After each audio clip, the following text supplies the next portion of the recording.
4 months, yung pag-open mo tungkol dun sa savings mo as a Opo. breadwinner. Kumusta na yung puso mo ngayon? Paano mo pinaprocess yun?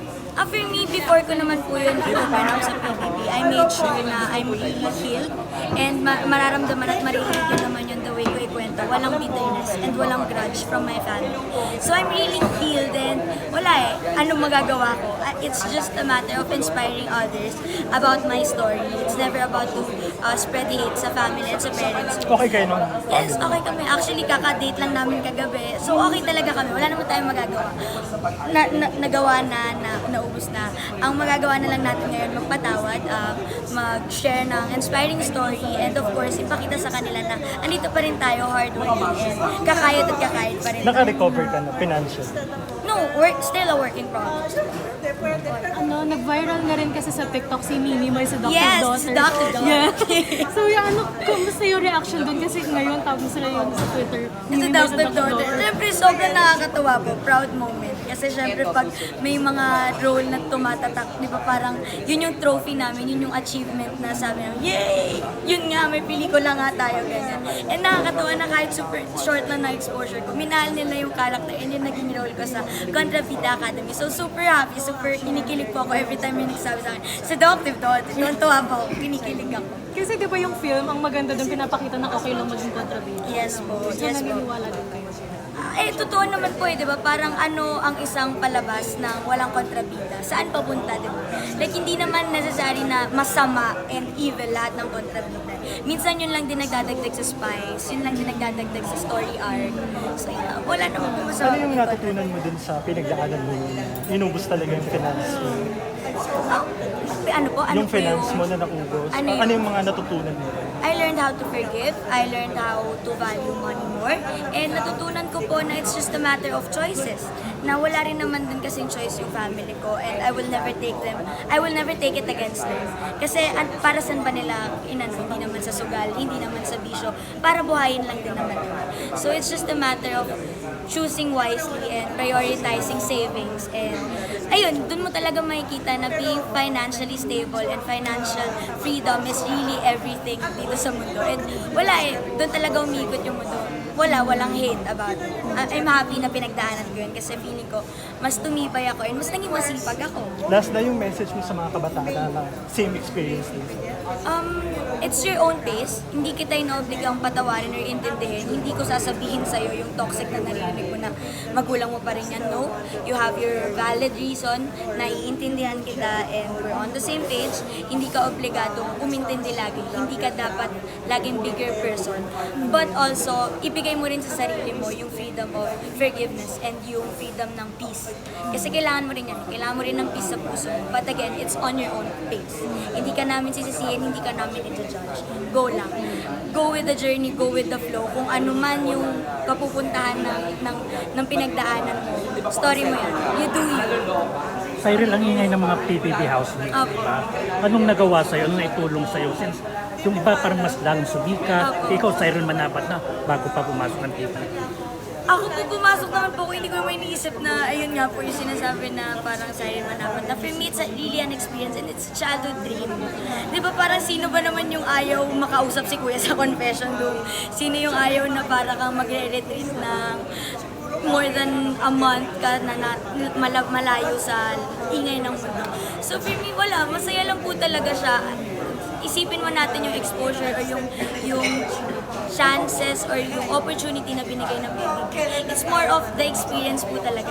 Like, labas na dun yung kikitain mo after or what, yung palabas mo after. Yung bond lang talaga, yun yung natutunan mo sa loob. Para ka talagang nag-retreat, para talaga siyang immersion, para siya talagang staycation. So, dun po ako mas nagpangahawa.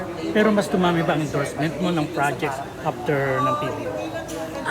Feeling ko po, siguro hindi ko pa po napapansin ngayon kasi even before pumasok, medyo blessed naman po ako. So, masaya ako na paglabas ng PBB, nataon lang na yun yung showing. Yun yung year ng pagpapalabas ng mga ginawa namin last year and last year. So, ayun po, thankful ako. Thankful po ako. Lesson mo na natutunan mo doon na ginagawa mo ngayon? Sa PBB ko. Siyempre po yung camaraderie, yung respeto sa isa't isa, and yung humility, na parang wala talaga yan sa estado mo before ka pumasok. Kung paano mo dalhin yung sarili mo and kung paano ka makisalamuha. Yun talaga yun. Kasi doon nila makikita kung gaano ka kabuting tao. Ilang years ka na sa showbiz?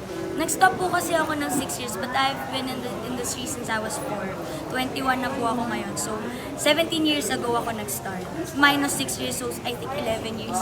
Hindi ko po alam sa totoong math. Pero yun po, 17 years ago po ako nag-start mag-audition. Sa ngayon, sinong nakakabanding mo, sinong nakawalwalan mo na sa mga housemates? Hindi po talaga kasi ako palainom, pero lagi ako talaga sumasama sa kanila. As in, kalat-karin po ako. So ngayon, ang laki po ng circle of friends namin. Nakakasama ko sila Ralph, sila AZ, nakakasama ko sila Josh. Actually, lahat talaga sila nakakasama ko sila. Dust, ang una ko nakasama paglabas nila. Nag-iraya kami agad. Ang dami naming bonding. Kanya-kanya, kumbaga para kaming Christmas tree. Ang dami nangyayari. And at the same time, medyo imposible dahil yung hectic schedule po talaga nila. Pero lahat sila may kanya kaming bonding moments. May kanya-kanya kaming core memory pag Pero paano yung parang partner-partner yung mga nabanggit mo? ayun, Kabasol- lagi po ako fifth wheel, pero I know naman na shipping responsibly. Kahit ako nakikiship responsibly naman ako. Wala naman akong pakialam, as long as masaya tayo, magkakasama tayo, yun ang mahalaga. Plano lang ng plano. Drawingan and kulayan lang natin ang mga plano sa loob ng bahay. Bongga. Ang ganda makita na booked and busy kayong lahat. Thank you. Sobrang pinagpapasalamat po talaga namin yun na okay lang, di muna tayo magkita-kita ngayon na mahalaga. Diba? May dumadagdag sa mga bangko natin, may trabaho tayo. I'm so happy for you guys. Ganon. So pag may sorry di ako naka-attend sa kulang, magtrabaho ka lang dyan. Anong feeling mo kay River na minsan nasasama sa mga batikos ngayon dahil sa girlfriend niya? Ikaw napaka-close kay River. Ako naman po, with or without the controversy, I'm always here for Kuya. Lagi ko naman talaga siyang mini-message. May ingay man o wala from the issue. I make sure na lagi kong kinakamusta si Kuya from people around us.